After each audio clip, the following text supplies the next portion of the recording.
लोकाभिरामं रणरङ्गधीरं राजीवनेत्रं रघुवंशनाथं कारुण्यरूपं करुणाकरं तं श्रीरामचन्द्रं शरणं प्रपद्ये। मनोजवं मारुततुल्यवेगं जितेन्द्रियं बुद्धिमतां वरिष्ठं वातात्मजं वानरयोस्तमुख्यं श्रीरामदूतं शरणं प्रपदे। श्रीरामदूतं शरणं प्रपदे। श्यावर रामचंद्र भगवान की जय। उमापति महादेव की जय। पवन सुत हनुमान की जय। श्री कृष्ण कन्हैया लाल की जय। जय जय श्री राम। तो भाइयों और बहनों, पुनः इस रामायण क्लास में आपका स्वागत। जैसा आप जानते हैं ये रामायण क्लास 18 अगस्त यानी 4 सप्ताह पहले आरंभ हुई। 18 अगस्त के दिन हम सब ने इस कोर्स के बारे में जाना कि इस कोर्स की क्या रूपरेखा है, इसमें क्या होना है, कैसे होना है, हम लोगों का आपस में क्या दायित्व है। और 25 अगस्त को उसके एक सप्ताह बाद मैंने रामायण के आरंभ से दोहा 15 बालकांड में की चर्चा करने का प्रयास किया। थोड़ी ओवरऑल रामायण के बारे में भी चर्चा की। फिर डॉक्टर नीलम जैन जी ने दोहा 15 से 47 तक की चर्चा की 1 सितंबर को। और पिछली क्लास में 8 सितंबर को वास्तव में कथा का आरंभ हुआ, क्योंकि उसके पहले तो तुलसी बाबा ने देवी देवताओं की वंदना की, कविता की बारे में बात की और राम नाम की बात की, मानस निर्माण की तिथि की बात की। पर जो कथा है जिसको हम कहते हैं, उसकी चर्चा पिछले सप्ताह आदरणीय श्री राम मल्लिक जी ने की। और इन्होंने जो कथा आरंभ की वो सती, जो शिव जी की प्रथम पत्नी है, ऐसा कह सकते हैं शायद हम, वहां से आरंभ होती है। सती जी को भ्रम हो जाता है जब वो देखती हैं राम जी को विलाप करते हुए पति के विरह में, कि ये कैसे ब्रह्म है, ये सामान्य मनुष्य की तरह हो रहे हैं। और वो सती की कथा की बात की। और फिर सती दक्ष अपने पिता के यहाँ जाती और वहाँ अपने पति का अपमान उनसे सहन नहीं होता और वो अपना देह त्याग देती है। और उनका पार्वती के रूप में फिर जन्म होता है। और फिर पार्वती जी तो हठ ठान लेती है कि मैं विवाह शिव से ही करूंगी, और बड़ी तपस्या करती है। और इधर देवी देवता चाहते हैं कि शिव जी पार्वती से विवाह करें, और इसलिए शिव जी को समाधि से व्यथित करने के लिए वो कामदेव को भेजते हैं, और शिव जी अपने अतिसर नेत्र खोलते हैं और कामदेव भस्म हो जाते हैं। तो स्वाभाविक रूप से उनकी पत्नी रति बड़ी दुखी होती है, और शिव जी उनको वरदान देते हैं कि जब राम भगवान कृष्ण अवतार लेंगे तब उनका प्रद्युम्न के रूप में प्रकट होंगे कामदेव जी। तो यहाँ तक की बात हुई और शिव जी को मना लिया जाता है विवाह के लिए। और अब आज तो फिर शिव जी के विवाह की बात है, तो आज तो बड़ा आनंद का दिवस है। बारात में चलना है, अगर आपको कन्या पक्ष में जाना है तो आप हिमालय में जाइए, पर हम तो शिव जी के साथ बारात में चलेंगे। तो शिव जी के विवाह में देखिए क्या लड्डू कचौड़ी पकौड़े क्या मिलते हैं, हलवा, उसके बारे में मलिक जी हमें बताएंगे। तो बस आज के चर्चा के लिए मैं मलिक जी को आमंत्रित करता हूँ, और उसके बाद में फिर हम लोग अन्य बातें करेंगे।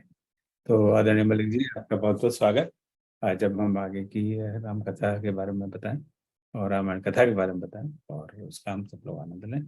जय श्री राम। सबसे मेरा निवेदन है हाथ जोड़कर, जहाँ तक संभव हो अपना अपने आप को म्यूट रखें। कभी गलती से भी वो अगर म्यूट रह जाता है तो कई बार क्या होता है, हमें पता भी नहीं रहता कि अनम्यूट है, और अब हम बोलते भी नहीं है, फिर भी बगल में बाहर गली में कुत्ता भौंक रहा है या जोर से पंखा चल रहा है, वो उनकी भी आवाज आती है, तो उसे व्यवधान पड़ता है। तो आपको सबको सबका पुनः स्वागत। जय श्री राम। और मलिक जी, आप प्रणाम करें। आपका प्रणाम, स्वागत है। अपने सभी सहपाठियों को सादर नमस्कार। जय सिया राम। आज मैं बालकांड दोहा 81 से 120 तक की चर्चा करूंगा। आप लोगों ने तो पूरा पढ़ ही लिया होगा, उस पर चर्चा करने में बाद में कुछ होगा तो आप लोग से ही राय लेंगे, इस पर कुछ बात करनी होगी। तो आज के पाठ्यक्रम में बालकांड के दोहा 21 से 120 तक की चर्चा होगी। इसमें निम्न प्रसंग है। 81 में आपने देखा कि शिव जी से मिलने के बाद सप्तर्षियों का हेमंत को पार्वती को घर ले जाने के लिए कहना, सप्तर्षियों का पुनः शिव जी के पास जाकर सब समाचार कहना और शिव जी को सुनकर स्नेह से मग्न होना। और उसके बाद 82 से आता है कि तारकासुर के अत्याचार की कथा और कामदेव को शिव जी के पास भेजा जाना और कामदेव के 3 बार के आक्रमण का प्रभाव और शिव समाधि का छूटना और काम का भस्म होना और फिर रति को वरदान देना। वह छठा आइटम है कि ब्रह्मादि देवताओं का शिव जी से विवाह करने की विनती करना और शिव जी का स्वीकार करना और सप्तर्षि का गिरिजा और हेमंत के पास जाकर लग्न धराना और उमा सिंधु विवाह का प्रसंग। उसके बाद खटवदन का जन्म और चरित्र और भारद्वाज का शिव चरित्र में प्रेम और कैलाश प्रकरण में उमा शंभु संवाद और शिव गीता जिसे कहते हैं और शिव स्वरूप का वर्णन और पार्वती जी का शिव जी से अपना संदेह प्रकट कर उसे मिटाने की प्रार्थना करना। तो पार्वती जी के प्रश्न और उत्तर का प्रसंग है और पार्वती राम जी के परात्पर स्वरूप का वर्णन करते हैं शिव जी और पार्वती जी के भारी मोह की निवृत्ति और कृतज्ञता प्रकाश और फिर प्रश्नोत्तर की प्रार्थना पार्वती जी के प्रथम प्रश्न। यहाँ पर आज खत्म करेंगे। दोहा 81 में सप्तर्षि पार्वती जी का वास्तविक स्वरूप बताकर महिमा मंडन करते हैं और कहते हैं, तुम माया भगवान शिव सकल जगत पितुमात नाई चरण सुनि मुनि चले पुनि पुनि हर्षत गात। आप माया हैं, जगत माता है और शिव जी जगत पिता है। इस प्रकार कहकर सप्तर्षि सिर झुकाकर प्रणाम करते हैं और प्रसन्न होते हुए चल देते हैं। हिमालय के घर जाकर उन्हें सब समाचार देते हैं। उन्हें बताते हैं कि पार्वती जी की तपस्या पूरी हो गई है, उन्हें घर ले आए जिससे कि उन्हें शंकर की प्राप्ति हो। हिमवान वहां जाकर उनको घर ले आए। फिर सप्तर्षि मुनि जी के शिव जी के पास गए और सब समाचार सुनाया कि हमने किस प्रकार से पार्वती जी की परीक्षा ली और पाया कि उनके हृदय में आपके लिए अत्यंत अनन्य प्रेम है। और हिमाचल के यहाँ भी गए और उनसे कहकर पार्वती जी को घर बुलवा लिया है। तो शंकर जी आश्वस्त हो गए कि सप्तर्षि जिस कार्य जिसके लिए गए थे वह पूरा हो गया है। अनन्य प्रेम की बात सुनकर मग्न हो गए। सप्तर्षि ने जब पार्वती जी के प्रेम की दृढ़ता बताई और यह बताया कि उन्हें नारद जी की बात पर अचल विश्वास है, तो पार्वती जी ने और कठिन तपस्या की है, तब शंकर जी प्रसन्न हो गए। शंकर जी इस बात पर ही प्रसन्न हुए कि पार्वती में पहले वाली तर्क बुद्धि नहीं रही। उस तर्क बुद्धि के कारण ही पार्वती जी को बहुत दुख झेलना पड़ा था अपने पूर्व जन्म में और उनके दुख में शंकर जी की कृपा करुणा के कारण दुखी हुए थे। अब तपस्या द्वारा पार्वती की बुद्धि शुद्ध होकर परमार्थिक बुद्धि हो गई है और शिव जी का करुणा भाव अब शांति को प्राप्त हुआ है। और इसके बाद मन फिर कर तब शंभु सुजाना करण लगे रघुनायक ध्याना। अब ओ शांत मन से अब रघुनायक का ध्यान करने लगे राम जी का। उसके बाद कथा में मोर आता है कि उसी समय तारकासुर की उत्पत्ति हुई। उसने अपने बाहुबल और तेज प्रताप से लोकपालों के लोगों को जीत लिया। सब देव सुख संपत्ति से हीन हो गए। तारकासुर अजर अमर था। देवता सब ब्रह्मा जी के पास गए। ब्रह्मा जी ने कहा कि यह दानव शंकर जी के वीर से उत्पन्न पुत्र से ही पैदा जाएगा, मारा जाएगा जो उसे पराजित करेगा। ब्रह्मा जी ने सती के देह त्याग और पार्वती के रूप में हिमाचल के यहाँ जन्म और शिव को पति रूप में प्राप्त के लिए तप की कथा सुनाई, और यहाँ सब कुछ छोड़कर समाधि में बैठे हैं। पहले देवताओं ने मना लिया था और समाधि से उठ गए थे और फिर समाधि में बैठे हैं। ब्रह्मा जी ने कहा, भटो जाय शिव पाही, करे क्षोभ शंकर मन माही। तब हम जाय शिवहि सिर नाई, करवाऊ विवाह बरियाई। तुम कामदेव को शिव जी के पास भेजो, वह जाकर शिव जी के मन में विक्षेप और क्षोभ उत्पन्न करेगा। शंकर जी की विवाह की कथा चल रही है, लेकिन शास्त्र में अध्यात्म विद्या सिद्धांतों की ओर संकेत करते रहते हैं। तुलसी कथा में ब्रह्मा जी आगे कहते हैं कि जब कामदेव शंकर जी के मन में क्षोभ उत्पन्न कर देगा तो उनका ध्यान भगवान से हटेगा। वे आंखें खोलेंगे, तब हम शंकर जी के पास जाकर उनको प्रणाम करेंगे और फिर जबरदस्ती उनको विवाह के लिए राजी करके पार्वती जी करवा देंगे। अस्तुतिसुरन कीन अति हेतु, प्रगटे विषवान झस केतु। यहाँ पर विषवान और जस केतु मछली के चिन्ह वाले एक कामदेव जी के नाम है। तो कामदेव जी प्रकट हुए और देव ने देवताओं की प्रार्थना मान ली, परंतु कहा सम विरोध न कुशल मोहि, बिहस्य कहे अस्मार। मैं तभी तुम्हारा काम करूंगा क्योंकि परोपकार परम धर्म है। परित लाग तजहि जे देही, संतत संत प्रशंसहि तेहि। यह कहकर कामदेव हृदय में विचार करते हुए चला कि शिव विरोध ध्रुव मरण हमारा। कामदेव ने आक्रमण किया और सकल विश्व काम बस हो गया। तुलसीदास जी कहते, धरी न काहू धीर, सबके मन सरसिज हरे। जे राखे रघुवीर, ते उबरे ते काल महु। किसी ने धैर्य धारण नहीं किया, सबका मन कामदेव ने हर लिया। जिसके ऊपर भगवान की कृपा हुई उस समय केवल वही इसके प्रभाव से बच पाया। जो भगवान की शरण में थे उन पर काम का बस नहीं चला। इसलिए काम विकार और उसके दुष्परिणामों से बचने के लिए मनुष्यों को काम परमात्मा की शरण में ही जाना चाहिए।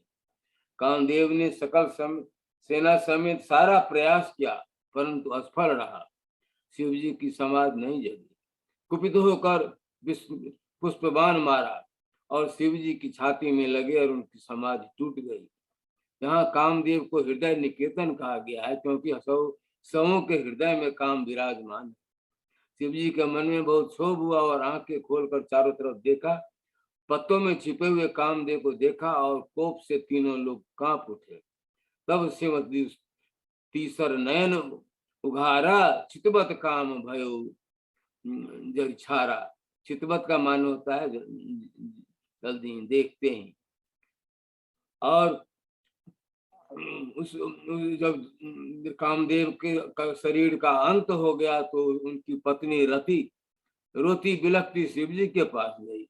प्रभु आशुतोष कृपालु शिव ने रति को वरदान दिया कि काम बिना शरीर के अनंग रूप में जीवित रहेगा और द्वापर युग में भगवान कृष्ण का पुत्र प्रद्युम्न होगा।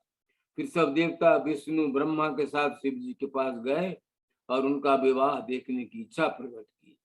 देवता शिव जी की प्रशंसा करते हैं कि रति पर आपने कृपा की। सासत करिपुनि करहि पसाऊ, नाथ प्रभु कर सहज स्वभाव। आप दंड देकर प्रभु आप कृपा करते हैं, आपकी बहुत दयालुता है। शिव जी ने देवताओं की बात मान ली और ब्रह्मा ने सप्तर्षि को हिमाचल के घर भेज दिया।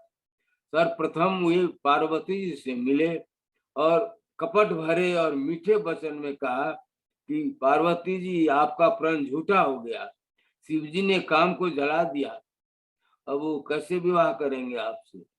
भवानी ने मुस्कुराकर उत्तर दिया कि आपकी समझ में शिव जी ने काम को जला दिया, क्या वो अब तक विकार युक्त रहे।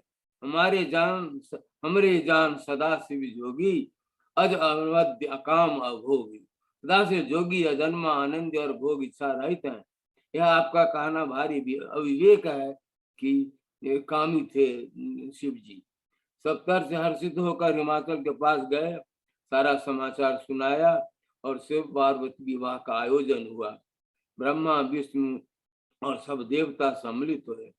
शिवगणों ने शिव जी का रुद्र रूप में श्रृंगार किया। तुलसीदास जी कहते हैं, अशिव वेश शिव धाम कृपाला। शिव जी स्वयं अशुभ वेश बनाए हैं, लेकिन सबका कल्याण करते हैं।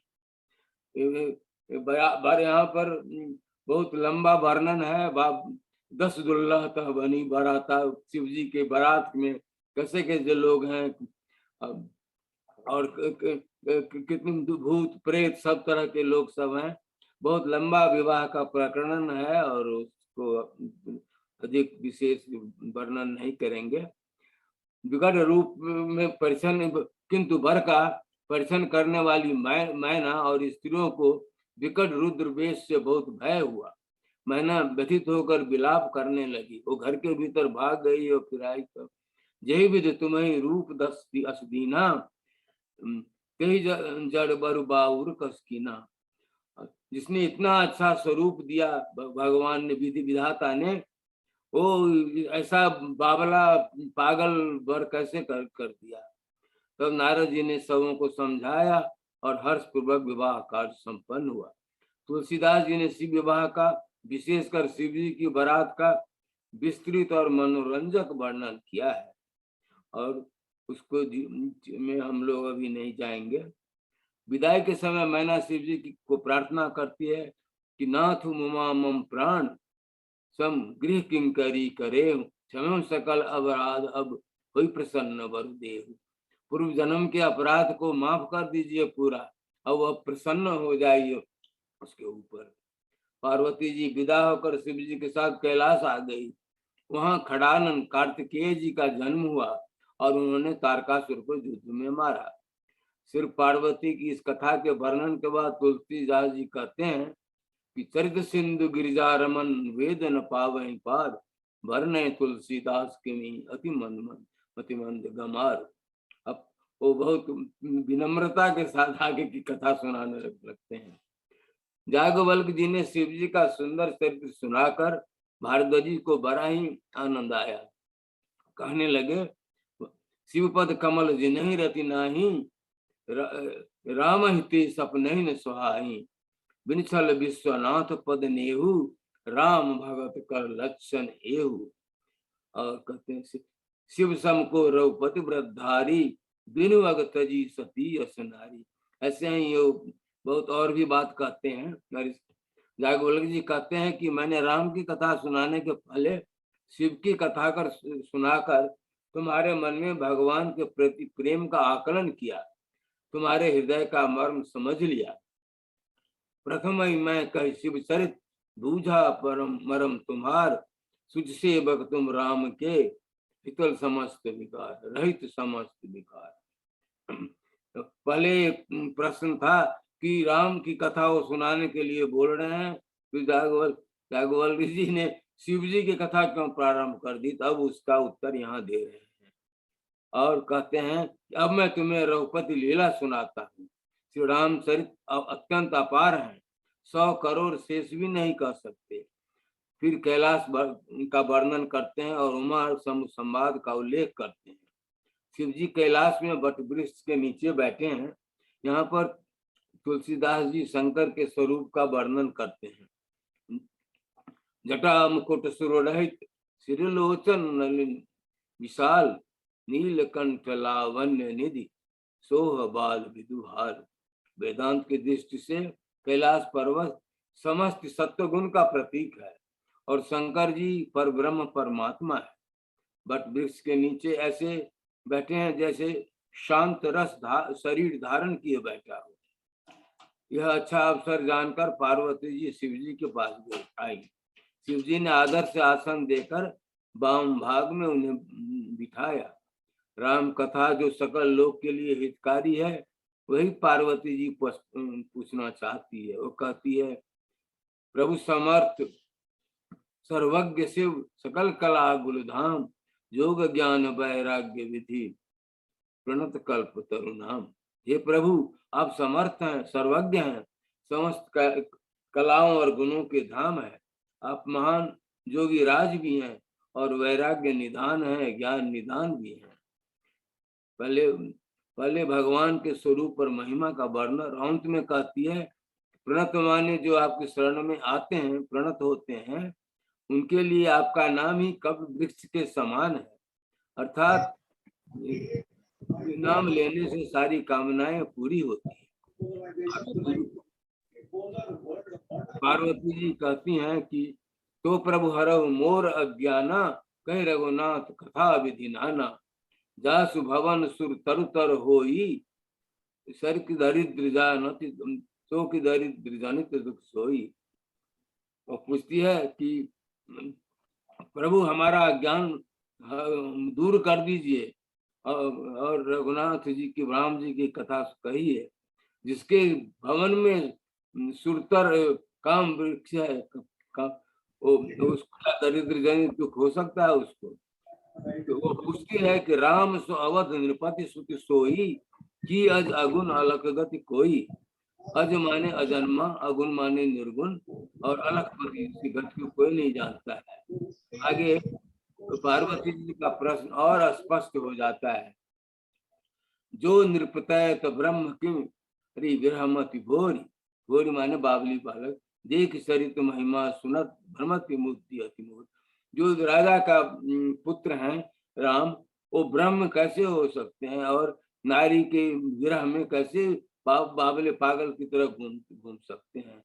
यह चरित महिमा से मेरी बुद्धि अति भ्रमित हो जाती है। पार्वती कहते हैं कि अब हमारे सामने दो दृष्टिकोण है। एक जो हमने देखा, सीता हरण के बाद पेड़ पौधे से राम जी पूछते हैं कि सीता को तुमने देखा है। दूसरा दृष्टिकोण परमार्थवादी मुनियों का है, जिनसे महिमा सुनी है कि भगवान राम तो ब्रह्म है, अनादि है, अनंत है, आनंद सिंधु है, और इसलिए हमारी बुद्धि में पड़ गई। पिछले जन्म में राम जी ने अपनी प्रभुताई मुझे दिखाई थी। से आप लोगों को याद होगा कि उन्होंने पूरा ब्रह्मांड दिखाया था, जिसमें कि कितने विष्णु, कितने शिव, कितने ब्रह्मा विष्णु शिव अगणित दिखाई पड़े थे, मगर राम जी एक ही थे और सारे देव देवता ब्रह्मा विष्णु महेश राम जी की सेवा में लगे हुए थे। और उस टाइम वो घबरा के भाग गई थी। इसलिए वो कहती है कि तदप मलिन मन बोध न आवा, और तब फिर भी मुझे मेरे मलिन मन को बोध नहीं आया उसकी चर्चा कर, और उसका फल भी मुझे मिल गया।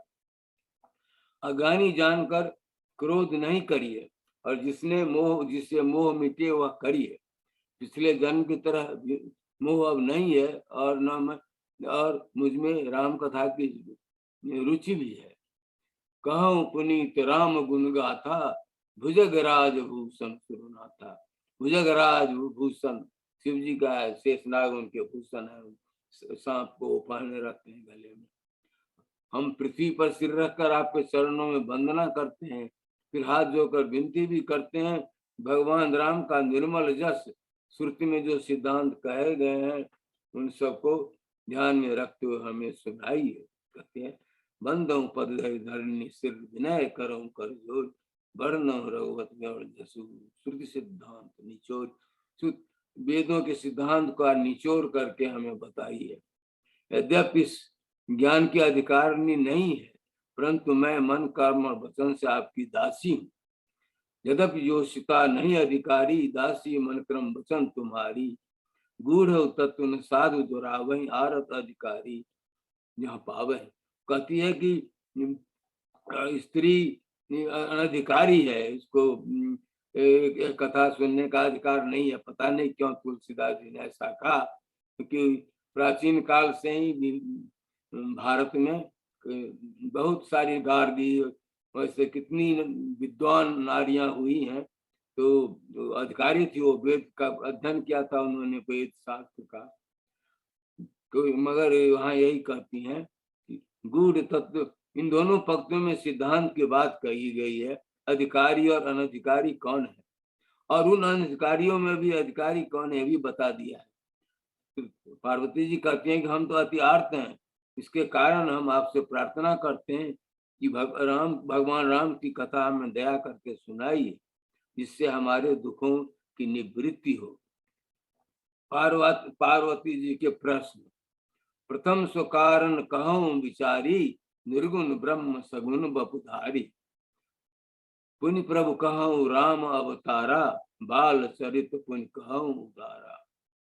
कहूं कथा जानकी विवाही, राज तजासु दूषण काहीं। मन बस कीन्ही चरित अपारा, कहु नाथ जिम रावण मारा। राज बैठ कीन्ही बहु लीला, सकल कहूं शंकर सुखशीला। बहु कहूं रघुनायतन, कीन्ह जो असरज राम। प्रजा सहित रघुवंश मणि, किम गमने निज धाम। ये प्रश्न पूछते हैं कि निर्गुण ब्रह्म सगुण रूप क्यों धारण कर लिया, कैसे धारण कर लिया, और राम जी का अवतार क्या कैसे हुआ, और फिर बाल चरित के बारे में हमें बताई, और जानकी से विवाह कैसे हुआ, और फिर राज्य कैसे किस दोष के कारण राज छोड़ दिया, और फिर वन में क्या उन्होंने चरित किया, और कैसे रावण को मारा, और राज बैठ करके बहुत लीला किया, उसका भी वर्णन कीजिए। सकल कहूं शंकर सुखशीला, सुखशील सुखधाम है आप सब कुछ कहिए। और अंत में बहुरी कहूं करुणायतन, कीन जो असरज राम। प्रजा सहित रघुवंश मणि, किम गमने निज धाम। प्रजा के साथ रघुवंश मणि अपने धाम को कैसे गए। ये प्रश्न का उत्तर मानस में नहीं दिया गया है, और इसकी बहुत सारे लोग कारण बताते हैं कि क्यों नहीं दिया गया। पार्वती जी ने अपना मन बदल दिया, या तुलसीदास जी नहीं कहना चाहते थे। ये जागवल की कथा भरद्वाज को सुना रहे हैं। भरद्वाज का एक प्रश्न है, जो परमात्मा भगवान राम है, जिनका नाम शंकर जपा करते हैं, तो राम और दशरथ पुत्र राम एक ही है, दोनों भिन्न भिन्न। इन्होंने प्रश्न किया था। यही एक प्रश्न पार्वती जी के मुख से विस्तार पाता है तो 20 प्रश्नों का रूप ले लेता है। जैसा कि हमने कहा कि पार्वती जी के अंतिम प्रश्न का उत्तर श्री रामचरितमानस में। पार्वती जी आके कहती हैं कि इसके बाद आप उस तत्व का भी वर्णन कीजिए जिसके विज्ञान में ज्ञानी डूबे रहते हैं मुनिगण। भक्त ज्ञान विज्ञान और वैराग्य को उसके विभागों सहित वर्णन कीजिए। और भी कोई रहस्य हो और बात हो जो मैंने नहीं पूछा, वो भी छुपा के नहीं रखिएगा, वो हमें बता दीजिएगा। ये सहज सुंदर और छलहीन प्रश्न शिव जी के मन को बहुत अच्छे लगे। उनके हृदय में सब राम चरित स्मरण हो आए। शिव जी ने प्रश्नोत्तर आरंभ किया। अभी शिव जी बोल नहीं रहे, मन ही में विचार कर रहे हैं। झूठे सत्य जाय बिनु जाने, जिम भुजंग बिनु रज पहचाने। यही जाने जग जाई है जागे जथा सपन भ्रम जाई। झूठ और सत्य क्या है उसको जाने बिना, जिससे कि रस्सी में और सांप में भेद नहीं पहचाना जाएगा। और जो जब जग गुम हो जाता है, जब कि वो सो जाता है, मगर जागने से सपन का भ्रम चला जाता है। और उसके बाद भगवान के बारे में बोलते, बंदो राम रूप सोई रामू, सब सिद्ध सुलभ जपत जी सुनामू। राम कबाल नाम का वर्णन करते हैं। मंगल भवन अमंगल हारी, द्रवं सो दशरथ अजिर बिहारी। मंगल भवन अमंग द्रवं सो दशरथ अजिर बिहारी। जो मंगल के भवन है और अमंगल को हरण करने वाले हैं, जो दशरथ के आंगन में वेदन करते हैं, वो हम पर कृपा करें। राम कृपाते पार्वती सपना, तो मन नाय माय शोक मोह संदेह भ्रम, मम विचार कछु नाय। शिवजी राम को प्रणाम करते हैं और पार्वती के प्रश्नों के लिए प्रशंसा करते हैं कि संसार की भलाई के लिए प्रश्न किए। मेरे विचार से तो राम कृपा से तुम्हारे मन में शोक भ्रम संदेह कुछ भी नहीं है।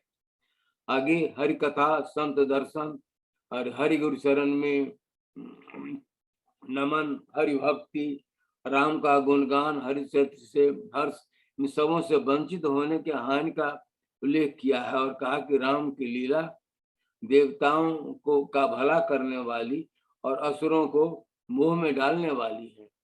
राम कथा कामधेनु के समान है, इसकी सेवा करने से यह सब सुख की दाता है।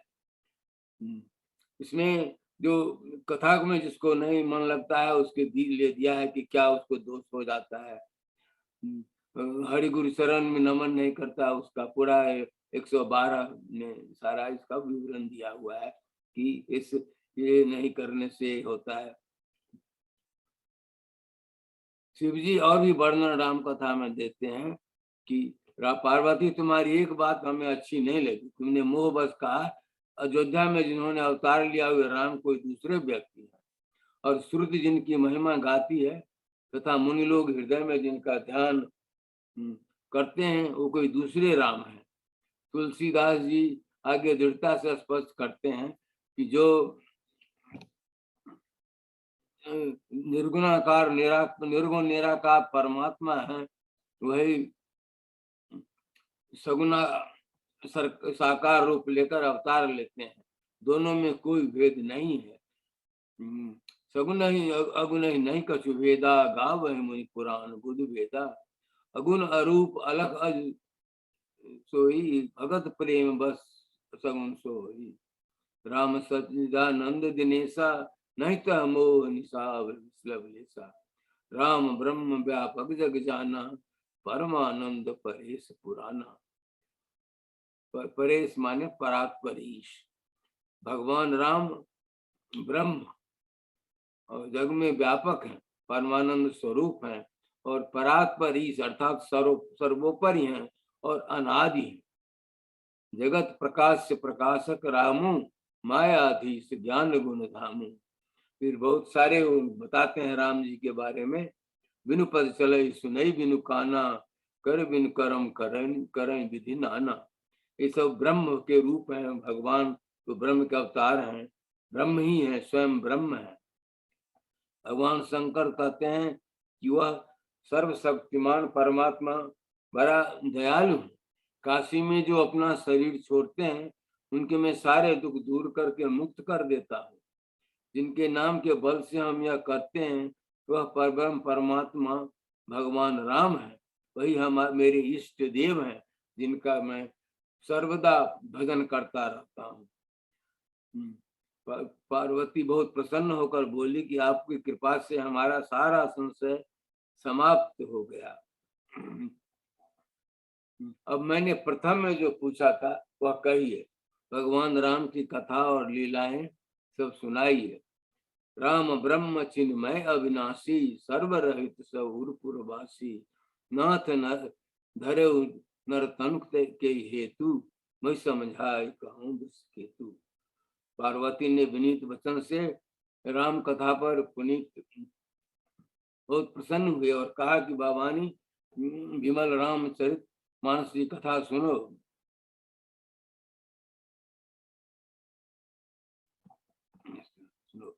सुसंवाद उदार जय विधि आगे कहो, सुनो राम अवतार चरित परम सुंदर अनग, हरिगुण नाम अपार, कथा रूप अगणित अमित, मैं निजमति अनुसार कहूँ उमा सागर सुनो।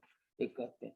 अब अभी हमने विवाह के बारे में नहीं बताया था, तो उसमें बताया कि भगवान जी के बारे में वो कहते हैं कि जस दुल्ला तस बनी बराता, कौतुक विविध हो मग जाता, यहाँ हिमाचल रहे बिताना, अति विचित्र नहीं जाई बखाना। जैसी दुल्ला है वैसे ही बारात बनी थी, जैसे कि वो उनका रुद्र रूप था, वैसे सारे लोग थे करते हैं। और उसके बाद आगमन बराते ही आए, दिए समय जनवास आए, मैं न सुआरती समारी, संग सुमंगल गावे नारी। इसमें विकट वेश रुद्र ही जब देखा तो मैंने कहा, अबलन और भयो विषेका, जसकीन बरु बहरा विधि जय तुम्हें सुंदरता दई, जो फल कह चाहिए सुर तरो सो, बरबस बबू रही ला गई। तुम सहित कहते हैं कि मैं तो तुम सहित गिरते गिरो पावक जल, जलो जल निधि महु परो, घर आज अपजस होए घर जीवत विवाह न करो, मैं ऐसे वर्ष तो विवाह ही नहीं करोगी।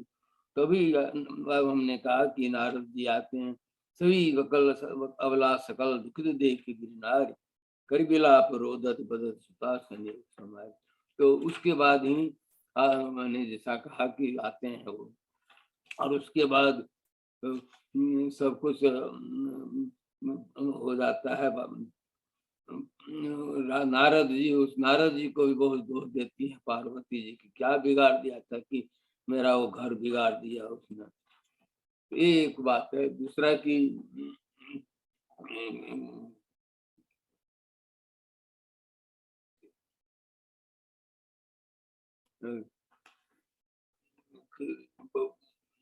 रामचंद्र जी के बारे में जो अंत में है उसमें बहुत उन्होंने राम के प्रसंग में बहुत बोला है, मगर उसका जिस हमने यहाँ पर दिया है कि मगर वो अंत में राम कथा सुना बहुत कहते हैं राम जी के बारे में, जैसे कि राम ब्रह्म जिनमय अविनाशी सर्वरहित स्वरूप ना धैर्य तन हेतु वही समझाए। इसके तो अगले दिन की कहानी में होगी। और उसके पहले राम जी के बारे में याज्ञवल्क्य जी बहुत कथा बताते हैं। एक ये है, तो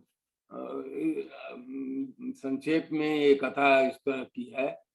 और एक है कि यहाँ पर लोग यहाँ पर बहुत विवाद करते रहते हैं जी की अवतारवाद के बारे में इन्होंने बहुत क्रिटिसाइज किया है और बहुत आलोचना की है तुलसीदास जी ने, कि बहुत है जो कि कहते हैं अवतार कैसे होता ही नहीं है। जैसे कि बहुत नानक देव जी, कबीर और अभी भी जो बहुत सारी संस्थाएं हैं जो कहते हैं कि अवतार नहीं हो सकता है, सब निर्गुण है, ब्रह्म है। तो इस पर उन्होंने बहुत दिया है कि नहीं, सगुण और निर्गुण का भेद जो है ये अच्छा है। तो ये कथा संक्षेप में इसका व्याख्या है। और इसके बाद कुछ लोग और इसमें ऐड करना चाहें द्विवेदी जी या कोई, तो बहुत अच्छा रहेगा। तो मैं यहाँ पर समाप्त करता हूँ। धन्यवाद।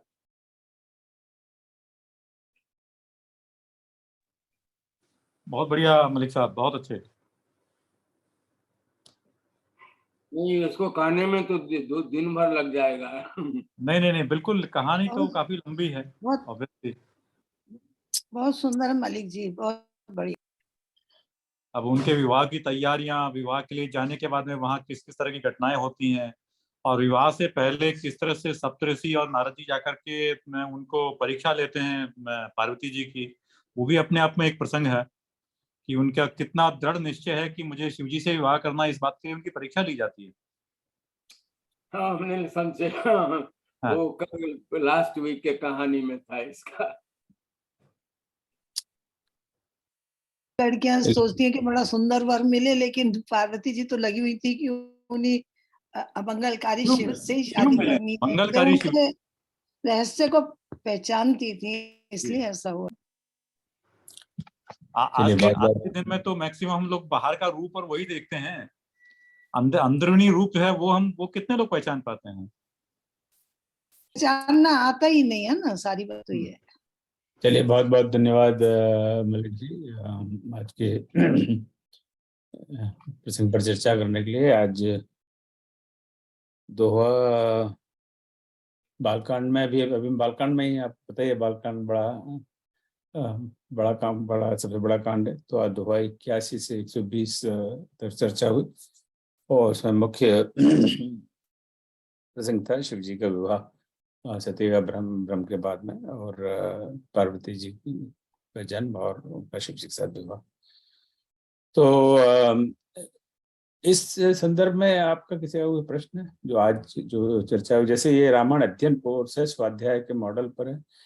सबसे यही अपेक्षा है कि आप स्वयं पढ़ें, स्वयं समझें, क्योंकि इतने अल्प समय में तो पूरा समझाया जा नहीं सकता। तो ये दोहा 81 से 120 यानी का करीब 140 दोहे हो गए, यानी करीब 400 पंक्तियां होंगी। तो नेचुरली इस कंडेंस कोर्स डिलीवरी में बहुत संक्षेप में ही वर्णन हो सकता है। तो अगर आप स्वयं पहले से पढ़ के आए और क्लास के बाद में पढ़ें तो उसमें आपको ज़्यादा लाभ होगा। तो मैं बार बार ये बात दोहरा रहा हूँ। हम लोगों की शिक्षक लोगों की आदत ही होती है कि उसी बात को बार बार दोहराएं, तो वो आदत से मजबूर है। तो बट मैक्सिमम फायदा तभी होगा, लाभ तभी होगा। ऐसा नहीं है कि आदत से मजबूर है, ऐसा बताया जाता है ना कि विद्यार्थियों के दिमाग में खूब ठोक दो अच्छी तरह से, तो आप ना ठोकते हैं दिमाग में सबके। राम राम। मैं यहाँ एक चीज बोलना चाहूंगी, आप स्वाध्याय अपने आप करवा देते हैं। जब आप क्विज देते हैं ना, वो इतनी क्लेवरली बनी हुई क्विज है कि जिसको आता है इसका मतलब उसको आता है, उसको पूरा अच्छे से पढ़ना पड़ेगा। मैं ये करके देख चुकी, तो वो स्वाध्याय अपने आप करवाते हैं आप। हाँ, तो मैं इस क्विज थोड़ा क्विज पर आ रहा हूँ, पर क्विज पर आऊँ और चर्चा करूँ उसके पहले आपका आज की जो चर्चा हुई उस पर किसी का कोई प्रश्न हो या कमेंट, उसी पर फोकस प्लीज। हाँ स्मिता भाई प्लीज कहिए आप। जय सिया राम। दोहा 97 में अंका शब्द है, उसका क्या अर्थ है? 97 सॉरी है, मुझे याद नहीं है, अब देखना पड़ेगा। हाँ देख रहे। नहीं, ये आप दोहे में है या उसकी किसी चौपाई में है? उसकी चौपाई में। अच्छा, उसके पहले चौपाई में है। तुम सन मिटाही की विधि के अंका। अंका से मेरा मतलब है लिखा हुआ। विधि ने, विधाता ने जो लिख दिया है वो कोई नहीं मिटा सकता है। Thank you. अंक माने नंबर होता है और ज्योतिषी अंक ज्योतिषी कहलाती है। अंकों के आधार पर ज्योतिषी की जाती है, उस वही अंक। वो अंक लिख दिए वो पक्के हैं, उनको कोई मिटा नहीं सकता। अंक के और भी मीनिंग होते हैं ना, अंक माने गोद, उसमें अंक पड़े होते हैं, जन्म लग्न जो बनाते हैं ज्योतिषी। अंक माने गोद भी होता है, और अंक जो है मतलब जो उसके ज्योतिष, ठीक बोल रही हैं आपकी, ज्योतिष में जो उनके अपने वो होते हैं, वो अंक कहलाते हैं। और वैसे अंक जो है भाग्य को भी कहते हैं। तो मानस में जैसे आप में से बहुत लोगों को पता होगा, करीब 1.5 साल से शायद 1.5 साल हो गया होगा हम लोग हमें पढ़ रहे हैं ना, तो पढ़ गए थे ना। अलका जी आप कुछ कहना जा रही हैं? अलका जी आप कुछ कहना जा रही हैं? These blisters should be not pricked, otherwise they will get infected if the blister. बार बार निवेदन करने के बाद में भी आप मुझे कुछ लोगों का म्यूट नहीं रहता, तो देखिए ना क्या कोर्स में व्यवधान पड़ता है। जैसे क्लास में हम बैठे होते हैं और बच्चे बात करते होते हैं तो डिस्टर्ब होता है। तो फिर से मैं रिक्वेस्ट करूंगा, बिल्कुल अपने म्यूट बटन का ध्यान रखें, उसको म्यूट पर रखें, तो अपने आप तो डिस्टर्ब होगा नहीं, उसको छेड़ेंगे तभी होगा। तो मानस पर एक शब्दकोश पर काम हो रहा है, उसमें करीब 10-12 हमारे मित्र लगे हुए हैं, और जो कि बहुत बड़ा काम है, इसलिए थोड़ा समय भी लग रहा है। तो कई शब्द ऐसे हैं मानस में जो जिनके अलग अलग जगह पर अलग अलग अर्थ हैं, और वो मानस की बात नहीं है, वो तो भाषा की बात है। हिंदी भाषा में हम जानते हैं एक शब्द के कई शब्द ऐसे हैं जिनके बिल्कुल भिन्न भिन्न अर्थ हैं। तो अंक उस is one of those words, जो उसका कहीं पर कुछ अर्थ है, कहीं पर कुछ अर्थ है। तो ऐसे कई शब्द आएंगे। तो अच्छा आप इस तरह का ध्यान दे रहे हैं और पढ़ रहे हैं, वही इस एक बहुत बड़ा प्रयोजन है इस क्लास के पीछे, कि हम मानस के शब्दों को भी जानें और जो महत्वपूर्ण शब्द हैं उस पर विशेष ध्यान दें। और कोई प्रश्न आज के प्रसंग पर? मेरा एक छोटा सा प्रश्न है। हाँ सर। ये जनरली सभी से इसमें मतलब मेरा थोड़ा सा कंफ्यूजन है। कंफ्यूजन इसलिए कि वो बुद्धि का एग्जैक्ट डिस्क्रिप्शन मैं कभी कभी नहीं समझ पाता हूँ। जैसे भगवान ने कहा कि मैं अपनी बुद्धि के अनुसार ये भगवान का वर्णन दे रहा हूँ, भगवान शंकर ऐसा कह रहे हैं। गौरी माँ भी कह रही है कि मेरी बुद्धि के अनुसार अगर आपको लगता है या मेरा लेवल वैसा लगता है तो वो बताइए। फिर वहां पर गोस्वामी जी कह रहे हैं कि वेदों ने अपनी बुद्धि के अनुसार बात को कहा। तो यहाँ पर बुद्धि का पर्सपेक्टिव जो है वो इमेजिनेशन से या कैपेसिटी से वो थोड़ा सा इस बारे में कुछ? तो विनय जी का बहुत जबरदस्त प्रश्न है। और हम कई बार सुनते हैं इस बारे में कि मैं अल्पमति के अनुसार ये कह रहा हूँ या अल्प बुद्धि के अनुसार ये कह रहा हूँ, तो वो तो विनम्रता के लिए हम लोग अल्प का शब्द प्रयोग करते हैं, पर ज्यादातर लोग अपने आप को बहुत ज्यादा जी बताइए आप, मगर मैं भी एक कमेंट करना चाहता हूँ इस पर। आप पहले बता दीजिए। आप अरे नहीं, आप विद्वान है ना। देखिए नहीं, आज विद्वान नहीं, आज आपकी कक्षा है, आप बताइए। देखिए बुद्धि का उन्होंने बुद्धि माने रीजनिंग है, रीजन करके जो आप करते हैं, डिसाइड डिडक्ट करते हैं, तो उसमें तर्क लग जाता है। इसलिए यहाँ पर तर्क बुद्धि, टीकाकारों ने कहा जो बुद्धि का जो है तर्क बुद्धि, उसका तर्क बुद्धि का प्रयोग किया था पार्वती जी, सती ने।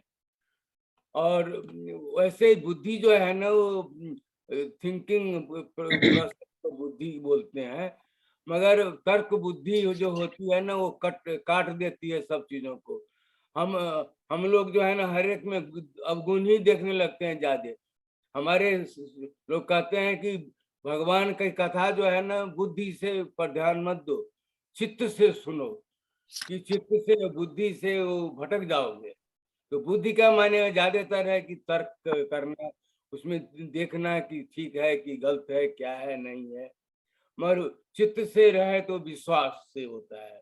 ये जगह है बहुत बुद्धि का यहाँ पर जो, और उन्होंने क्लियर कर दिया है टीकाकारों ने बहुत जगह कि तर्क बुद्धि को कहते हैं बुद्धि। हाँ विनीता जी आप बताइए।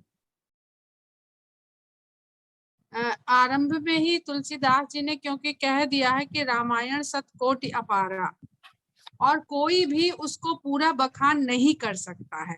तो जब शंकर भगवान जो प्रथम कथा सुना रहे हैं, सबसे पहली संवाद जो है पार्वती जी को शंकर जी की कथा के द्वारा होता है, तो वो भी ये कह देते हैं कि सब कुछ तो नहीं कह पा रहे, अपनी मति के अनुसार। तो यहाँ बुद्धि भी है, मत भी है, उस समय हमको क्या प्रसंग याद आ रहा है, ये सब बातें उस पर निर्भर करती हैं। फिर यही बात याज्ञवल्क्य जी भी कहते हैं और तुलसीदास जी भी कहते हैं और काकभूषुंडी जी भी कहते हैं।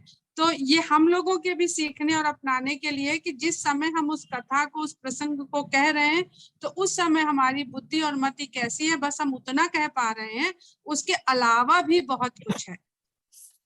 तो कहने वाला कह रहा है, सुनने वाला अपनी मति के अनुसार, जो पार्वती जी का विनय जी ने कहा। तो जरूरी नहीं है कि विनय जी क्लास में अपनी बुद्धि, अपनी मति, अपने दृष्टिकोण के जरिए जो अपनी पूरी क्लास को बताते हैं, वो पूरी की पूरी क्लास उस सिद्धांत को समझ लेती होगी।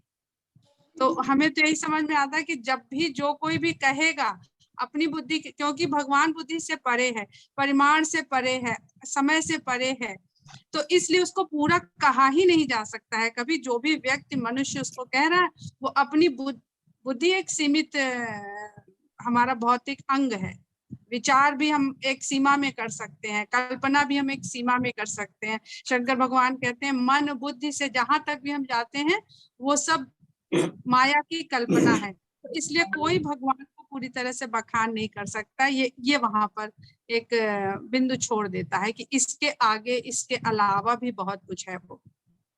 मुझे लगता है आई थिंक जो जिस तरह से ओम जी ने कहा था कि हम जैसे बोलते हैं कभी भी अपनी बात कहते हुए कि मेरी मति के अनुसार, मेरी अल्पमति के अनुसार, तो सभी वक्ता जो हैं, चाहे शिव जी हैं, काकभूषुंड जी हैं या याज्ञवल्क्य जी हैं, वो तीनों ही वक्ता अपनी एक सीमितता को बताते हैं कि मेरी अपनी लिमिटेशन है, बट फिर भी मेरी लिमिटेशन के अनुसार मैं आपको ये कथा सुना रहा हूँ और आप इसको अपनी बुद्धि के अनुसार इसको समझिए। तो अपनी एक सीमितता जो बात हमने नहीं बताई है वो अगर आप कहीं और सुन लीजिए तो उससे भिड़ मत जाइए कि भाई रामचरितमानस में तो ये प्रसंग नहीं है, या हमने नहीं कहा, या शंकर भगवान से छूट गया। बहुत ऐसे प्रसंग होंगे जो हम लोग नहीं कह पाते, नहीं जानते हैं। तो सभी को जहां जहां सुनते जाइए, उसको सबको ग्रहण करते जाइए। बिल्कुल बिल्कुल। मैं आप सबसे निवेदन करूंगा, धन्यवाद विनीता जी, धर्मेंद्र जी, मलिक जी। जो 25 अगस्त को क्लास हुई थी उसमें थोड़ा सा मैंने इस पर बोलने का अल्पमति से प्रयास किया था, और उसमें तुलसीदास जी की चौपाई है दोहा 8 में, और आप YouTube ऑलरेडी अवेलेबल है, आप जाकर देख लीजिए। करण चाहूं रघुपति गुण गाहा, लघुमति मोर चरित अवगाहा, मत अहि नीच ऊंची रुचि आची।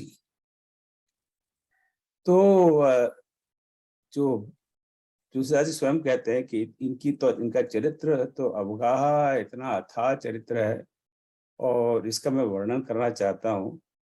अब मेरी तो बुद्धि बहुत छोटी सी है, तो इसलिए आप छमहे सज्जन मोर डिठाई, सुनहि बाल बचन मन लाई।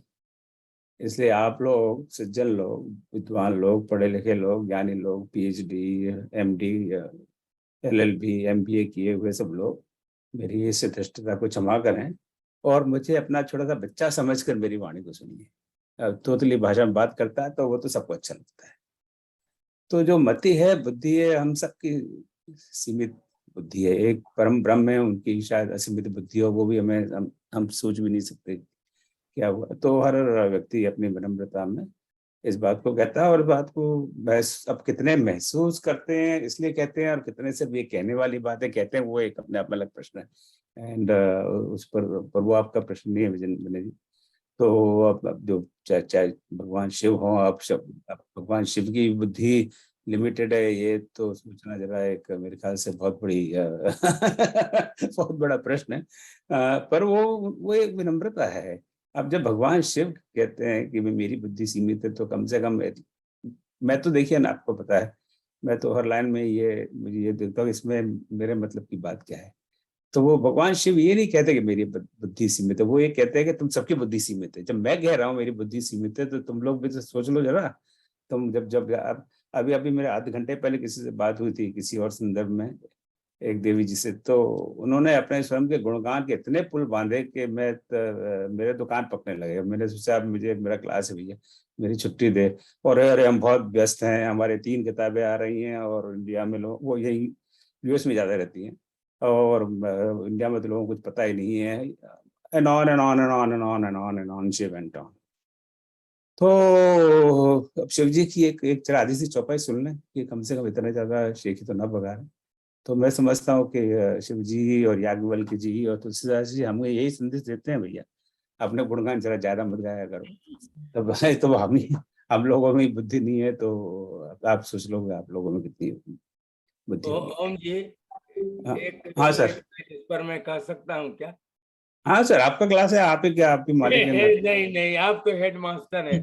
नहीं, मैं बहुत जगह गया हूँ, और यहाँ हमारे मंदिर में जो है वो बहुत विद्वान आदमी है, आईआईटी, और तो वो हमेशा रीजनिंग, जो क्रिटिकल थिंकिंग को बुद्धि बताते हैं बहुत जगह। सब महात्माओं ने मुझे कहा कि आप अपनी बुद्धि मत लगाइए हर एक में, आप चित्त से कथा सुनिए, चित्त का इस्तेमाल करिए। बुद्धि का इस्तेमाल करके हर एक में आपको गलती दिखाई पड़ेगी कि ये कैसे हो गया कि दो बार इनको समाधि में चले गए, एक से निकलते हैं फिर दूसरे। तो इसलिए बुद्धि का माने है रीजनिंग, तर्क बुद्धि, रीजनिंग, क्रिटिकल थिंकिंग। और क्रिटिकल थिंकिंग जो है ना, राम कथा के लिए उतना अच्छा नहीं माना जाता है। मलिक जी, जैसे मैं हूँ अपने पेट पालने के लिए मैनेजमेंट पढ़ाता हूँ, दाल रोटी के लिए, और हम लोग हर चीज में क्रिटिकल थिंकिंग, रीजनिंग और दुनिया भर के इन बड़े बड़े शब्दों का प्रयोग करते हैं। मैं भी करता हूँ, भाई रोटी का मान, अभी नहीं तो रोटी नहीं मिलेगी। पर आज तक मेरे समझ में नहीं आया कि क्रिटिकल थिंकिंग और रीजनिंग ये सब है क्या। See at the end of the day ये बात समझने के लिए भी हमें बुद्धि चाहिए। अब हम लोग बड़े ज्ञान की बात करते हैं कि अरे शरीर बेकार है, सब आत्मा है, पर वो आत्मा को जानने के लिए भी शरीर तो चाहिए। अगर ये शरीर नहीं होगा तो आप क्या जानोगे। तो मैं तो मेरी मोटी मोटी बुद्धि और अल्प बुद्धि, जो भी आप कहना चाहो, मैं समझता हूँ बुद्धि का होना बड़ा आवश्यक है। पर चूंकि हमारी बुद्धि मर्यादित है, सब वो एक हाथी वाली कहानी, elephant and six blind man, एक बड़ी कहानी है कि हाथी है और 6 अंधे आदमी है, उनको पूछा जाता है कि भाई हाथी कैसा है, और उनको छू के कहते हैं कि हाथी पंखे जैसा है, हाथी ऐसा, हाथी वैसा है। तो वो अपनी बुद्धि के अनुसार वो उत्तर दे रहे हैं, और वो ठीक कह रहे हैं जो कह रहे हैं वो, पर चूंकि सबकी मर्यादित बुद्धि है, हमारी भी मर्यादित बुद्धि है, तो हम अपनी अपनी बुद्धि के अनुसार तो बुद्धि का प्रयोग करने में कोई बुराई नहीं है। तो उनको आप कह दो कि आप हाथी को टच मत करो और मैं बताता हूँ हाथी ऐसा है, तो फिर बुद्धि तो कुंठित हो जाएगी। तो जो वो बुद्धि के प्रयोग की बात नहीं है, जो इस तरह की बात करते हैं, मेरा ऐसा मानना है, और बुद्धि का प्रयोग मत करो चित्त, तो वो तो अंधविश्वास हो गया है। बुद्धि का प्रयोग करने में कोई क्या प्रयोग है, क्या नुकसान है उसमें? पर यह है कि चूंकि हमारी बुद्धि मर्यादित है, हम ये जान लें तो हो सकता है वो बात हमारी समझ में नहीं आ रही है। अब ये जैसे अब एक चौपाई की आपने बाद में बात की थी, तो ऐसी बहुत सारी चौपाई हैं, वो बड़ी डिबेटेबल हैं या विवादास्पद हैं। वो इसलिए कि हम उनको पूरी तरह समझ नहीं पा रहे, और वो इसलिए नहीं समझ पा रहे कि हमारी अपनी मर्यादा है। तो अगर हम उनको अच्छे से समझें तो हमें पता लगेगा कि कोई चीज कहाँ किस लिए लिखी जाती है। It is with respect to certain context certain things written, पर उसको हम समझेंगे नहीं, हम कहेंगे कि अरे ये क्या है सर, ये गड़बड़ है। तो बुद्धि का दोष नहीं है, बुद्धि का मर्यादा है। It's I think limitation of our thinking, and we all have limitation, चाहे वो किसी भी तरीके का लिमिटेशन हो। ये बड़े बड़े पैसे वाले लोग हैं, पता लगता है कि कल ये नंबर 1 था, रिचेस्ट आदमी दुनिया में, आज ये नंबर 1 हो गया, आज ये नंबर 2 हो गया। उनका भी आप नंबर 1 नंबर 2 बदलता रहता है। तो we all are limited with context of everything, चाहे वो बुद्धि हो, चाहे पैसा हो, चाहे बल हो, चाहे शक्ति हो। आज हमारे नरेंद्र मोदी जी सबसे बड़े पावरफुल हैं, पता लगा 5 साल बाद उनको कोई नहीं पूछेगा। You never know, you just never know, right. और ये क्या कौन से हैं प्रेम, कौन से सबसे बड़े धनी व्यक्ति हैं, और 2 साल बाद पता लगेगा वो नंबर 1 से नंबर 7 पे आ गए। So these are all because we are all limited in context of everything else. तो जो समय होने आया है, तो मैं आपको थोड़ा एक क्विज के बारे में बता दूं। जो क्विज नंबर 4 है, उस पर 81 से 120 तक का सिलेबस है। उसमें से आप में से 65 लोग ले चुके हैं। सो बड़ा रुचि है, और क्विज क्लास के एडवांस में, which is very contrary to the normal thinking. Normally क्या होता है, शिक्षक क्लास पढ़ा के जाते हैं, उसके बाद में होमवर्क दिया जाता है, उसके बाद में रोते पीटते बच्चे होमवर्क करते हैं। हमें पता है, हम भी रोते पीटते थे जब हमें होमवर्क मिलता है, जब स्कूल में थे। फिर उसके बाद हमारे बच्चे रोते पीटते थे, और हमारी उम्र में हमारे ग्रैंड चिल्ड्रन रोते पीटते हैं कि अब हमें होमवर्क करना पड़ रहा है। पर यहाँ पर क्विज का उद्देश्य बिल्कुल अलग है। ये क्विज नहीं है, ये इसका, जैसे उषा जी ने बता रही थी, इसका उद्देश्य है कि रामायण पढ़ने के लिए अपने आप को प्रेरित करना। तो इसलिए क्विज क्लास के 1 वीक पहले आपको मिल जाती है उस मटेरियल पे कि आप ये जो 5वां नंबर का क्विज है, जो अगले सप्ताह आदरणीय विनीता जी पढ़ाएंगी, उस पर अगले सप्ताह पढ़ाएंगे, पर उसका क्विज मैं कल रिलीज कर दूंगा, या उसका आज शाम को क्विज तैयार रिलीज कर दूंगा। क्विज के पहले जो शिक्षक का ग्रुप है वो उसको देखते हैं, उनके प्रश्नों को मैं परिवर्तन करने की बात सलाह देते हैं, और तब वो फाइनल क्विज तैयार। तो फाइनल क्विज तैयार है वो, तो मैं कल रिलीज कर दूंगा, जो अगले सप्ताह के मटेरियल है। उससे आप मोटिवेट होना चाहिए कि हम उसको पढ़ें। तो हाँ, अब मुझे बोलने दीजिए लता जी, मुझे बोलने दीजिए, फिर आप बोलिएगा आराम से, ताकि आप उसको तो उस दोहे को पढ़ेंगे या उस चौपाई को पढ़ेंगे, तो हो सकता है आपके पास समय हो तो आसपास भी पढ़ें, हो सकता है आप पूरा ही 300-400 पंक्तियां पढ़ें। उसका उद्देश्य है। और क्विज के स्ट्रक्चर ऐसा है कि आप एक बार ट्राई करें, 10 में से आपके 7 प्रश्न सही आए तो फिर आप उसको उसी को दोबारा ट्राई करें, तो हो सकता है फिर 8 आ जाए, दोबारा करें, 4 करें, 5वीं बार करें। और उसके बाद में नहीं आए तो आप वो हमारे अमिताभ बच्चन जी का फार्मूला लगाइए, फोन ए फ्रेंड, और क्या है, कॉन्टेक्ट एन एक्सपर्ट, और यू कैन डू एनीथिंग, क्योंकि इसका उद्देश्य कोई एग्जाम नहीं है किसी का, इसका उद्देश्य सीखने का है। तो आपने देखा रामायण में आपको उसका उत्तर नहीं मिलना चाहिए, क्योंकि वो सिलेबस में से ही है, आउट ऑफ सिलेबस कोई क्वेश्चन नहीं है। और तभी भी नहीं, कई बार नहीं पता पड़ता। ये मास्टर लोग कई बार बड़े ऐसे दुष्ट होते हैं कि वो सिलेबस का ही होता है, पर ऐसा घुमा फिरा के पूछते हैं, पता नहीं लगता। ये शिक्षकों की जाति ऐसी, हम लोगों का नेचर ऐसा है, कैसे तंग करें विद्यार्थियों को। अब क्या करें, आदत से मजबूर है। तो आप किसी को, आप अपने पड़ोसियों के पीछे, अपने किसी को फोन को, हमें तो बड़ी खुशी होगी आप 4 लोगों को पूछेंगे कि अरे ये बड़ा टेढ़ा सा प्रश्न है, इसका कैसे इसका किया जाए, तो 4 लोगों को पता लगेगा इस बारे में। इसका उद्देश्य है। तो पर उत्साह बहुत ज्यादा है। जो क्विज नंबर 3 थी वो 81 लोगों ने उसका रिस्पॉन्स दिया है, क्विज नंबर 2 थी उसका 80 लोगों ने रिस्पॉन्स दिया है, अब क्विज 4 में 65 ने रिस्पॉन्स किया है, तो बाकी 15 ने क्यों नहीं दिया मुझे पता नहीं। तो सारे क्विज अभी सब ओपन है, कोई बंद नहीं है। तो जब समय मिले आप क्विज में पार्टिसिपेट करिए, आपको आनंद आएगा, मेरा ऐसा मानना है। तो ये थोड़ा स्पष्टीकरण में कर रहा था। अगली क्लास होगी आदरणीय विनीता मिश्रा जी करेंगी। तो जो राम जी ने मनुष्य का रूप क्यों धारण किया उसके ऊपर की जो कथा है राम जी के अवतार के हेतु, हालांकि मैं समझता हूँ कि उन्होंने मनुष्य का रूप क्यों लिया मेरी अपनी अलग सोच है, पर उसके बारे में कभी बाद में बात।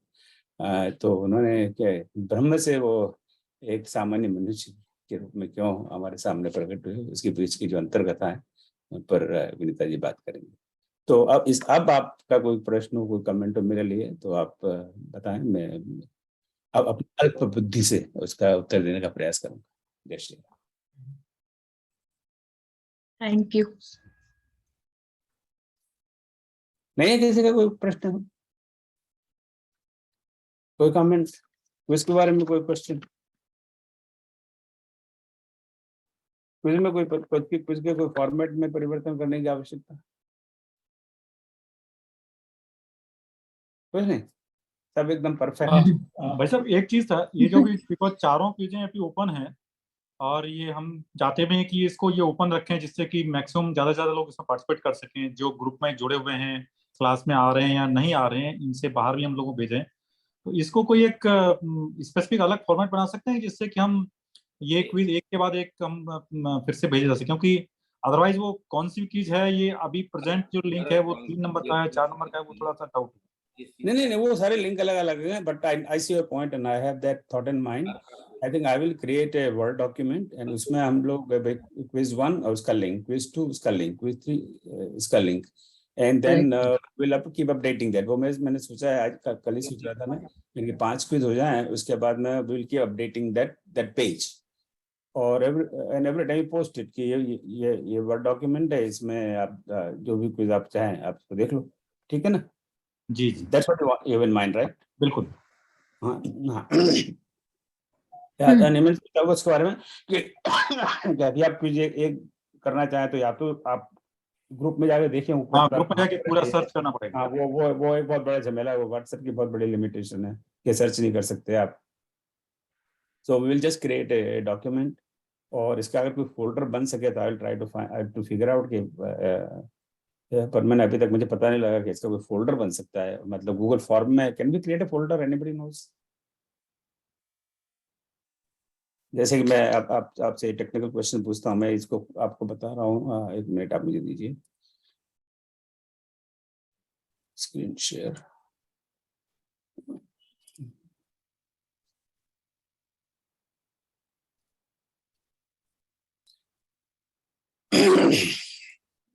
तो आपको दिख रहा होगा यहाँ ना, अभी ये क्विज 5 है, फिर यहाँ क्विज 4 है, तो इन सबको किसी फोल्डर, यहाँ पे कोई फोल्डर बना के डाल सकते हैं? नहीं, एनी बढ़िया एनी आइडिया हो तो आप मुझे बाद में बताइएगा, we don't have to discuss it right now.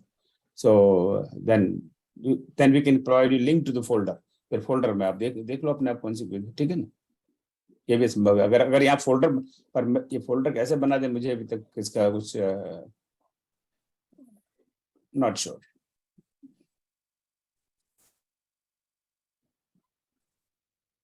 चलो while I'm with you, ये इसको भी मैं आपको बता दूं, आने वाले शनिवार को आपको पता है गत सप्ताह से हम हिंदी साहित्य में कृष्ण कथा पर चर्चा कर रहे हैं, क्योंकि ये हिंदी साहित्य कल हिंदी दिवस था। तो अगले सप्ताह के इसी सप्ताह गुरुवार को सूरसागर पर डॉक्टर कामेश्वरी चर्चा करेंगे। भजनावली जो वो भी एक कृष्ण साहित्य का ग्रंथ है, उस पर राम मलिक जी चर्चा करेंगे। प्रिय प्रवास पर डॉक्टर विदिशा अमिटा जी, और सुजान रसकान पर श्रीमती सरिता श्रीवास्तव जी। तो आप उसका आनंद लें। एनी अदर क्वेश्चन और कमेंट? सर क्विज 5 तो कल ही आ गई थी, हम लोगों ने देख भी दी है। क्विज 5 नहीं, मैंने देखा ये किसी एक ने सबमिट किया था। ये तो क्विज 5 लिखा हुआ था और सारे क्वेश्चन हम लोगों ने लगता है पेपर मैंने दिया था। पेपर लीक हो गया है लग रहा है ये तो हमारे मैंने दिया था। हमारे ये शिक्षक लोग कोई ना कोई पेपर लीक कर रहा है, मुझे ये लग रहा है। सर मुझे भी लगा ये मैंने कर लिया है। क्योंकि सिर्फ ये शिक्षकों तक ही भेजा गया है, तो ये पेपर कौन लीक कर रहा है भाई, तो हाथ खड़ा करो। चलो अच्छी बात है। गलती से ऐसी चीजें जितने हम लोग वैसे क्लास खत्म हो गई, गपशप मारने के लिए बैठे हुए हम, पर एक आपको अनुभव बताता हूँ। कुछ समय पहले 10-12 साल हो गए इसको, हमने यहाँ पे एक सुंदरकांड का पाठ शुरू किया था। महीने में एक बार शनिवार को 20-25 फैमिली मिल करते थे। तो मैं बहुत सारे सुंदरकांड की कॉपी मैंने इंडिया से मंगवा ली थी, 50-100 जो भी, और वहां जाके हम रख देते थे टेबल पे। तो भाई जब आप पाठ करने आओ अपनी कॉपी लो और बैठो पाठ करो। तो लोगों ने कहा इन किताबों पे आप एक स्टैम्प मार दीजिए कि इसकी किताब है, उसकी किताब है। मैंने कहा मैं स्टैम्प नहीं मानना चाहता, और मैं चाहता हूँ कि लोग इसको पढ़ें और चुपचाप चुरा के ले जाएं। मेरा मन ये है, मेरा मन ये नहीं है कि मैं इसको स्टैम्प मारूं और इसको ले नहीं जाए। मेरा मन ये है कि लोग इसको लें, उठाएं, पढ़ें और इधर उधर देखें कोई देख तो नहीं रहा, और अपने पर्स में डालें। मैं वास्तव में कह रहा हूँ, वो ले जाइए, क्या करेंगे उसका, पढ़ेंगे ही ना। अरे आपने पहले नहीं बताया था। हाँ, आप तो कितनी ले गए मुझे पता है, तो 4-5 कॉपी तो आप ही ले गए।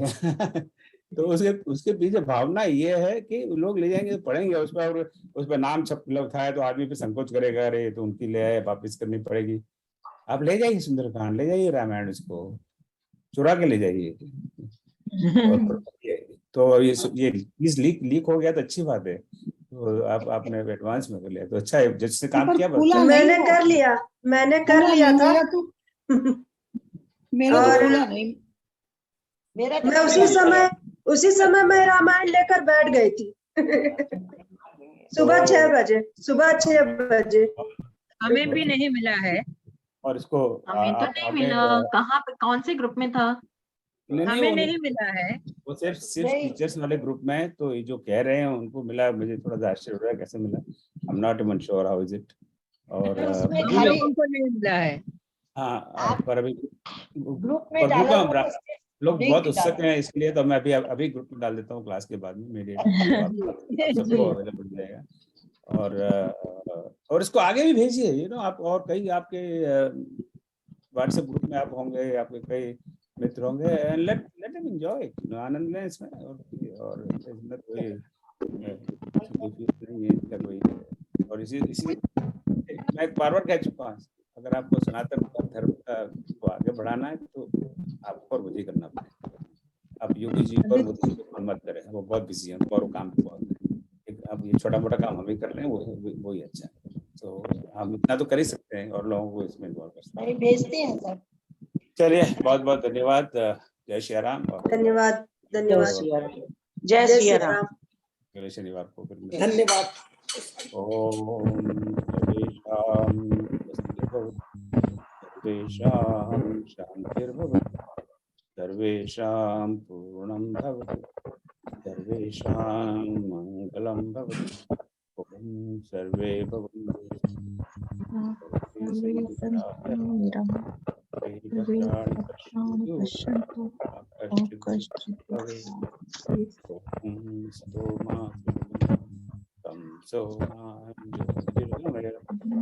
तत्वर्मां व्रतं गमय